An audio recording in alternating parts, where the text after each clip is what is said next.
Alors qu'il a habitué les Français à des allocutions solennelles à la télévision depuis le début de la crise du Covid-19, Emmanuel Macron a surpris ce jeudi 29 avril, en faisant le choix de présenter son calendrier de déconfinement dans la presse écrite. Pour ce faire, le président a organisé un entretien collectif à l'Élysée avec une dizaine de journalistes de plusieurs quotidiens de presse régionale. Ce vendredi 30 avril, Ouest France raconte les coulisses de cette interview groupée qui s'est tenue le mercredi 28 avril dernier en fin d'après-midi. On y apprend notamment que la rencontre a eu lieu dans la salle des fêtes du 55 rue du Faubourg Saint-Honoré, où tout avait été aménagé dans le respect des gestes barrières et de la distanciation sociale.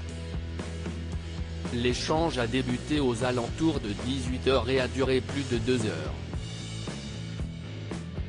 2 heures pendant lesquelles, le chef de l'État a commencé par exposer la situation sanitaire, graphique à l'appui, avant de présenter le fameux plan de réouverture progressive du pays en 4 étapes.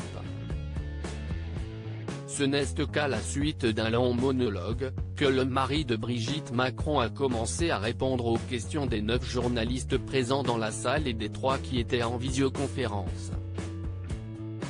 Avant la publication de son interview fleuve dans les différents journaux, Emmanuel Macron a bien pris soin de relire toutes ses réponses afin de s'assurer que l'esprit de son propos était respecté. Vers un second mandat en 2022 pour Emmanuel Macron ? Dans son entretien accordé à la presse quotidienne régionale, Emmanuel Macron a une nouvelle fois évité de donner clairement ses intentions pour les présidentielles de 2022. S'il a refusé de parler de campagne, il a néanmoins fait part de ses ambitions pour la France, qui laissent penser que le président se projette encore 5 années de plus à l'Élysée. Je serai bien intempestif à vous parler de mes ambitions personnelles.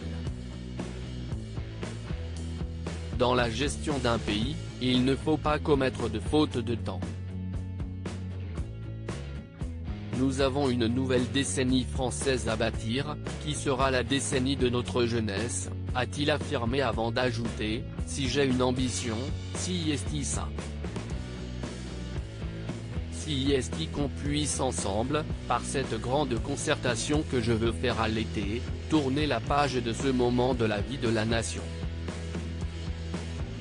Mon destin individuel n'existe pas si nous n'y arrivons pas, aucun destin individuel en dehors d'un projet collectif.